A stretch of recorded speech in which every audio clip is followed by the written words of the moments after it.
Hello, respected faculties. Myself Vaibhav Sharma and I am from Abu Road, Rajasthan. I completed my masters in 2024 from Madhav University in a chemistry subject. And my today's topic is a class 12th topic solution. So हम start करते हैं. Basically हम topic को समझने की कोशिश करेंगे, उसके कंसेप्ट क्लियर करने की कोशिश करेंगे. जितना हम कंसेप्ट को क्लियर रखेंगे उतना ही चीज़ें हमें ज़्यादा से ज़्यादा समझ आएगी.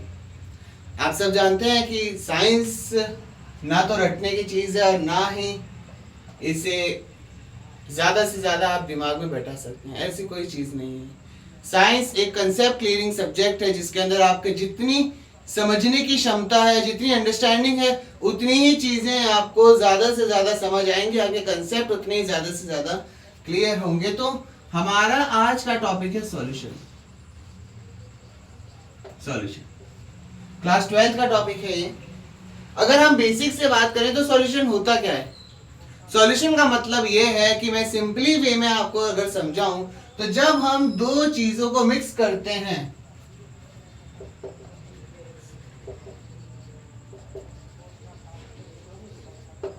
जब हम दो चीजों को मिक्स करते हैं तो वो दो चीजें मिलाकर एक सॉल्यूशन बनाती हैं. अब जब दो चीजों को हम मिक्स कर रहे हैं तो क्या हम किसी भी चीज को मिक्स कर सकते हैं? नहीं, ऐसा नहीं होता. अगर आपको सॉल्यूशन बनाना है, अगर आपको ये देखना है कि जब हम दो चीजों को मिक्स कर रहे हैं तो वो चीज सॉल्यूशन बन जाएगी क्या? नहीं बनेगी. हर चीज अगर हम मिक्स कर सॉल्यूशन बना सकते तो हम उसे सॉल्यूशन नहीं कह सकते. अगर मैं बात करूं तो हम सॉल्यूशन को भी दो चीजों में डिवाइड करते हैं. सॉल्यूशन को जब हम दो चीजों में डिवाइड करते हैं तो पहला नाम आता है होमोजीनस एंड सेकंड नाम आता है हेट्रोजीनस. अब हम होमोजीनस और हेट्रोजीनस तक जाने से पहले सबसे पहले हम बेसिक सॉल्यूशन की डेफिनेशन पढ़ते हैं. सॉल्यूशन होता क्या है? सॉल्यूशन की अगर मैं केमिस्ट्री के अकॉर्डिंग डेफिनेशन बताऊं तो जब हम सॉल्यूट को मिक्स करते हैं किसमें? सॉल्वेंट में. किसमें मिक्स करते हैं? सॉल्वेंट में. तो ये दोनों मिक्स होकर क्या बनाते हैं? सॉल्यूशन बनाते हैं. क्या बनाते हैं? सॉल्यूशन बनाते हैं. सिंपल कंसेप्ट है. अब हमें पता है कि केमिस्ट्री की लैंग्वेज में हमने क्या पढ़ लिया, जब हम सॉल्यूट को सॉल्वेंट में मिक्स करेंगे तो हमारे पास क्या मिलेगा? सॉल्यूशन मिलेगा. पर अब सॉल्यूट होता क्या, सॉल्वेंट होता क्या है? सॉल्यूट क्या होता है? वो चीज जिसे हम सबसे कम क्वांटिटी में लेते हैं और वो किसी में घोली जाती है, मिक्स की जाती है. सॉल्वेंट क्या होता है? वो चीज जो सबसे ज्यादा क्वांटिटी में ली जाती है, और ज्यादा क्वांटिटी में लेने का मतलब ये है कि उसके अंदर कोई चीज मिक्स होगी. उसके अंदर कोई चीज मिक्स होगी. सिंपल चीज है. हमारे पास दो चीजें. मान लीजिए मैंने एक हाथ में गिलास लिया है, गिलास के अंदर मैंने पानी भरा है. पानी के अंदर मुझे कोई चीज मिक्स करनी है तो ज्यादा से ज्यादा मैं क्या करूंगा? पानी के अंदर मान लीजिए मुझे नींबू पानी मिलाना है तो नींबू मिक्स कर दिया. नमक का पानी बनाना तो नमक मिक्स कर दिया. शुगर का पानी बनाना तो शुगर मिक्स कर दी. अब आप ये देखिए कि जो चीज के अंदर मैं घोल रहा हूं, जिस चीज के अंदर मैं किसी चीज को घोल रहा हूं, मिक्स कर रहा हूं, उसे हम क्या बोलेंगे? सॉल्वेंट बोलेंगे. जिसे हम क्या कैसे लेते हैं? हाई क्वांटिटी में. हाई क्वांटिटी में लेते हैं. एग्जाम्पल हो तो वाटर हो गया,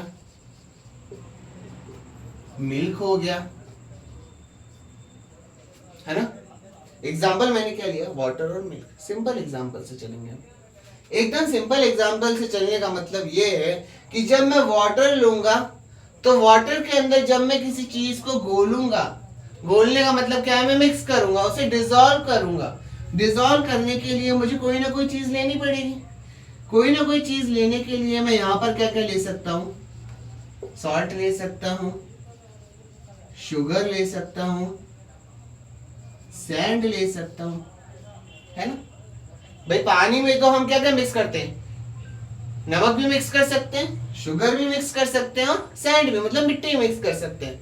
ऐसे ही दूध ले लें, दूध के अंदर हम नमक भी मिक्स कर सकते हैं, शक्कर भी मिक्स कर सकते हैं और मिट्टी भी मिक्स कर सकते हैं. भाई मिक्स करना है हमें तो दो चीजों को मिक्स करना है. हमने ज्यादा क्वांटिटी में क्या ले लिया?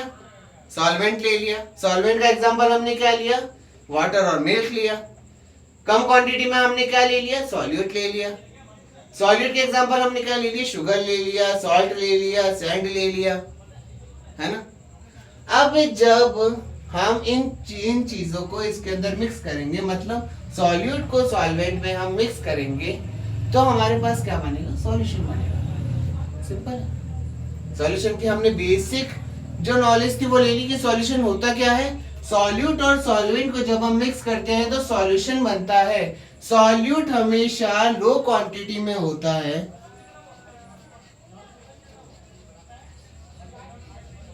लो क्वांटिटी में होता है, और सॉल्वेंट हमेशा हाई क्वांटिटी में होता है। अब अगर मैं आप सबको कहूं कि मुझे पानी के अंदर नमक घोलना है, तो आप कहेंगे कि हाँ घोल दीजिए। मैंने आपको कहा कि पानी जितना है उतना ही नमक डाल दीजिए, तो आप बोलेंगे सर घुलेगा कैसे। भाई जितना हमने पानी लिया, मान लीजिए 1 गिलास हमने पानी लिया और 1 ही गिलास हमने नमक ले लिया या शक्कर ले लिया, तो क्या होगा, दोनों का जो बैलेंस है वो तो सेम हो जाएगा, है ना। उस गिलास में ना तो वो पानी जैसा दिखेगा और ना ही नमक जैसा दिखेगा। इसीलिए हम जब भी हमें किसी चीज के अंदर कुछ घोलना होता है तो वो हम थोड़ी कम क्वांटिटी में लेते हैं। मान लीजिए मैंने 1 लीटर पानी लिया या 1 गिलास पानी लिया, उस 1 गिलास में मैंने 2 चम्मच शक्कर घोल दी तो आराम से घुल जाएगी, दिखेगा ही नहीं, है ना, कोई इशू नहीं होगा। शक्कर घोलनी थी, मैंने 1 चम्मच शक्कर घोल दी, घुल गया। इसीलिए हम कहते हैं कि सॉल्यूट हमेशा कम क्वांटिटी में, मतलब लो क्वांटिटी में होना चाहिए, और सॉल्वेंट हमेशा ज्यादा क्वांटिटी में होना चाहिए। Got it. अब इसके बाद जब हम बात करें कि मैंने आपको स्टार्टिंग में बताया था कि सॉल्यूशन 2 टाइप्स के होते हैं। सबसे पहला होता है होमोजीनस और दूसरा होता है हेट्रोजीनस। होमो और हेट्रो। होमोजीनस और हेट्रोजीनस में हमने क्यों बांटा, अब हम किसी भी चीज को नहीं घोल सकते। पानी के अंदर क्या हम हर चीज को घोल सकते हैं? आप क्या इस रेत को पानी में घोल सकते हैं? आप कहेंगे बिल्कुल सर घोल सकते हैं, मैंने तो पानी लिया, उसमें रेत डाला और वो घुल गई। मैं पूछता हूं कि जब आपने पानी के अंदर रेत डाला तो क्या रेत दिखना बंद हो गई क्या घुलने के बाद? आप कहेंगे नहीं सर, वो तो नीचे बैठ गई है, पानी के अंदर अभी भी तैर रही है, वो घुली नहीं है। अब आपने कहा कि मैंने कहा शक्कर को घोल के देखो या नमक को घोल के देखो, आपने कहा ठीक है सर हमने घोल दिया और वो घुल भी गई, दिख भी नहीं रही। ऐसा क्यों हुआ? क्योंकि हमारे पास 2 टाइप के सॉल्यूशन होते हैं। सबसे पहला आता है होमोजीनस सॉल्यूशन, दूसरा आता है हेट्रोजीनस सॉल्यूशन। होमोजीनस सॉल्यूशन क्या होते हैं? जब आपने 2 चीजों को मिक्स करा और वो एक दूसरे में पूरी तरीके से डिसॉल्व हो गए।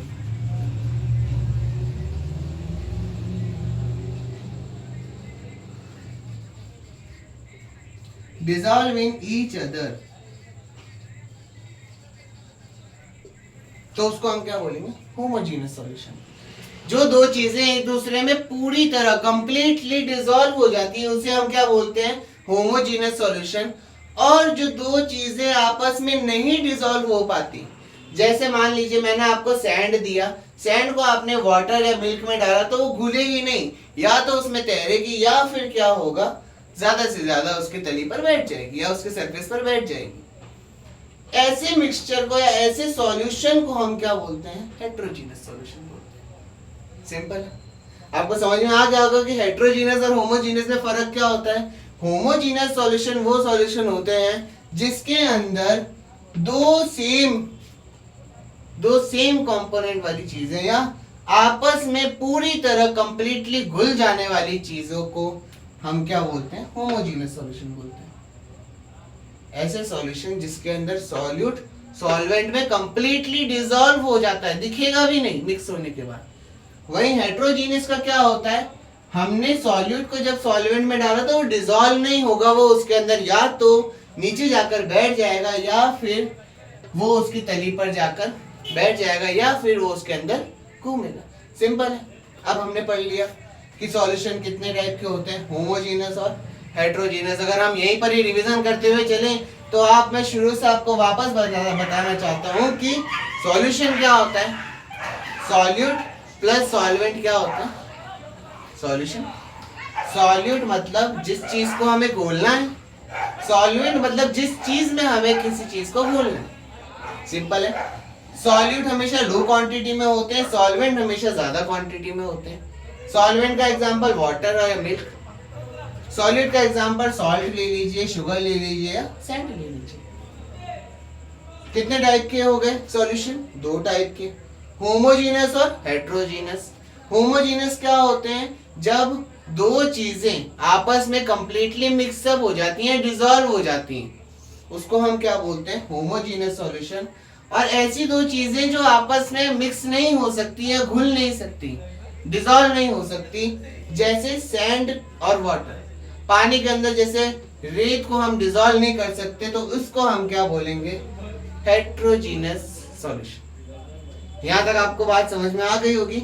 अब इसके बाद जब हम बात करें तो इस चैप्टर के अंदर हमने पढ़ लिया होमोजीनस, हेट्रोजीनस, है ना? सिंपल था ये सब। अब एक फॉर्मूले की बात करते हैं। एक फॉर्मूले की बात करते हैं कि हमें क्या करना है। हमें मास परसेंटेज निकालना है। क्या करना है? Mass percentage. मास परसेंटेज निकालना है किसी सॉल्यूट का। कि अगर मैंने पानी के अंदर किसी सॉल्यूट को घोला है, पानी के अंदर मैंने किसी सॉल्यूट को घोला है या किसी चीज को घोला है, तो कितनी क्वांटिटी में घोला, कितना परसेंट घोला? मान लीजिए मैंने एक गिलास पानी के अंदर शक्कर को घोल दिया, पर वो शक्कर कितने परसेंटेज है उसके अंदर, वो कैसे निकालेंगे? मान लीजिए सबसे पहले अगर मैं आपको फॉर्मूला बताऊं तो मास परसेंटेज का फॉर्मूला क्या होता है?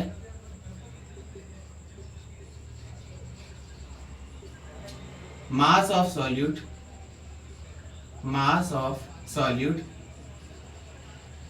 Mass of solution into 100। Into 100 का मतलब हमें परसेंटेज निकालना है। सिंपल है। हमें क्या निकालना है? परसेंटेज निकालना है। अब इसके बाद हमने क्या करा? हम जब इसको सॉल्व करने की कोशिश करेंगे तो हमें पता होना चाहिए कि हमें कितना कितना मास लिया। मास का मतलब क्या होता है कि अगर पानी को ले रहे हैं तो 1 लीटर लिया, 2 लीटर लिया, 3 लीटर लिया। सॉल्यूट का ले रहे हैं तो 1 ग्राम चीनी ली, 2 ग्राम चीनी ली, 3 ग्राम चीनी ली, है ना? उसका क्या करा? हमने परसेंटेज निकाल दिया। ये तो हो गया मास परसेंटेज। अब इसके बाद जब हम बात करते हैं तो इसमें एक रूल आता है, हेनरी रूल। अगर आप 12th क्लास में हैं और फर्स्ट चैप्टर आपने पढ़ लिया है तो हेनरी रूल के बारे में आपने सुना होगा। हेनरी रूल तक आने से पहले, हेनरी रूल तक आने से पहले मैं आपको कुछ चीजें बता देना चाहता हूं कि खाली कोई सॉलिड चीज ही लिक्विड चीज में नहीं घुल सकती। गैस भी लिक्विड में घुल सकती है ना? गैस गैस में घुल सकती है, गैस लिक्विड में डिसॉल्व हो सकती है, सॉलिड लिक्विड में डिसॉल्व हो सकते हैं, है ना? तो जब हम बात करते हैं हेनरी रूल की, अगर मुझे किसी गैस को लिक्विड में डिसॉल्व करना है या किसी गैस को लिक्विड में ऐड करना है, उसको पूरी तरीके से कंप्लीटली डिसॉल्व करना है, तो हम क्या करेंगे? हेनरी रूल ये बताता है कि अगर आपको किसी गैस को लिक्विड में डिसॉल्व करना है, किसी गैस को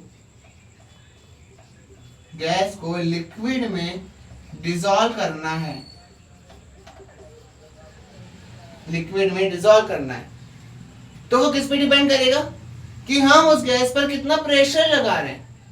आपने देखा होगा कि गैस सिलेंडरों के अंदर, हमारे घर पे जो एलपीजी आती है, गैस सिलेंडर आते हैं, उसके अंदर लिक्विफाई मतलब लिक्विड गैस होती है। लिक्विड गैस का मतलब हमने क्या कर रखा है? गैस को हमने लिक्विड में कन्वर्ट कर रखा है, और वो भी इतने प्रेशर के साथ कि जैसे ही हम नोब खोले तो वो लिक्विफाइड गैस फटाफट गैस के साथ गैस बनकर क्या हो जाती है? निकल जाती है। जैसे आपने घरों में देखा होगा, हमने नोब खोला, फटाफट गैस उड़ने लग गई, जबकि वो होती कौन से फॉर्म में? लिक्विड फॉर्म में। हम किसी गैस को कितने प्रेशर के साथ किसी लिक्विड में या किसी चीज में डिसॉल्व करेंगे या घोलने की कोशिश करेंगे, वो किस पे डिपेंड करेगा कि हम गैस पर कितना प्रेशर लगा रहे हैं। अगर मैं आपको एक सिंपल तरीके से बताऊं, सिंपल लैंग्वेज में बताऊं, एलपीजी लिया मैंने, सिलेंडर लिया, सिलेंडर के अंदर में जितने प्रेशर से, जितने ज्यादा प्रेशर से गैस डालूंगा, जितने ज्यादा प्रेशर से गैस डालूंगा, उतने ही ज्यादा प्रेशर से गैस लिक्विफाई बनना चालू हो जाएगी, गैस पार्टिकल पास पास आने चालू हो जाएंगे। आपने 9-10 में पढ़ा होगा या 8 में पढ़ा होगा कि 3 स्टेट होती है किसी भी मैटर की, सॉलिड, लिक्विड और गैस, है ना। हम उनको आपस में चेंज भी कर सकते हैं। तो गैस को हम लिक्विड में कैसे चेंज करते हैं? गैस पार्टिकल को एक साथ इकट्ठा करके। गैस पार्टिकल को जितने प्रेशर के साथ हम इकट्ठा करेंगे, धीरे धीरे क्या होगा, गैस पार्टिकल्स इकट्ठे होते जाएंगे, उनके पार्टिकल्स पास पास में आते जाएंगे, और पास में आने के बाद जैसे जैसे उनके बीच का जो डिस्टेंस है वो कम होता चला जाएगा, किस में कन्वर्ट होते चले जाएंगे? लिक्विड में कन्वर्ट होते जाएंगे। इसे हम बोलते हैं लिक्विफाइड गैस। हेनरी रूल भी यही बताता है, हेनरी रूल ये बताते हैं कि अगर आपको किसी गैस को लिक्विड में कन्वर्ट करना है तो वो किस पे डिपेंड करेगा कि आप कितना प्रेशर लगा रहे हैं। प्रेशर किसके प्रोपोर्शनल होता है? डायरेक्टली गैस के। कि आप गैस पर कितना प्रेशर लगा रहे हैं, जितना ज्यादा हम प्रेशर गैस पर लगाएंगे उतनी ही ज्यादा और उतनी ही जल्दी वो लिक्विफाइड मतलब लिक्विड में कन्वर्ट होती चली जाएगी। तो आपको समझ में आ गया हो कि सॉल्यूशन जो टॉपिक था हमारा आज का, हमारा जो चैप्टर था, उसका मैंने एक बहुत छोटा सा पार्ट समझाया है, बहुत ही छोटा सा। हमने सॉल्यूशन पढ़ा, सॉल्यूशन क्या होते हैं, सॉल्यूशन कितने टाइप के होते हैं हमने वो पढ़ा, कि सॉल्यूशन 2 टाइप के होते हैं, होमोजीनस और हेट्रोजीनस। होमोजीनस क्या होते हैं? होमोजीनस वो सॉल्यूशन होते हैं जिनके अंदर 2 चीजें आपस में कंप्लीटली डिसॉल्व हो जाती है। कंप्लीटली डिसॉल्व होने का मतलब क्या होता है? वो दोनों चीजें आपस में घुल जाएगी, उसमें एक चीज आपको दूसरी चीज में दिखेगी ही नहीं। पानी के अंदर आपने सॉल्ट को डाला, वो घुल जाएगा, आपको सॉल्ट नहीं दिखेगा। हेट्रोजीनियस क्या होता है कि अगर आपने 2 चीजों को मिक्स करने की कोशिश करी तो वो मिक्स होगी ही नहीं, वो या तो क्या होगी, या तो उसकी तली पर आके बैठ जाएगी, मतलब सरफेस पर आकर बैठ जाएगी, या फिर क्या होगा, वही चीज उसके पानी के अंदर घूमती रह जाएगी।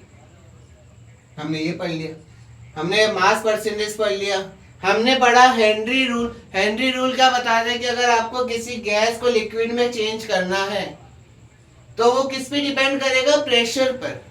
किस पर डिपेंड करेगा? प्रेशर पर। कि आप कितना ज्यादा प्रेशर लगाते हैं, जितना ज्यादा प्रेशर उतना ही ज्यादा गैस किस में कन्वर्ट होती चली जाएगी? लिक्विड में।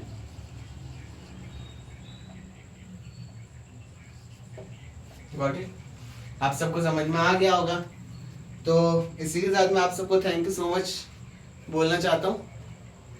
Thank you so much everyone, thank you so much dear faculties, thank you so much respected faculties, thank you.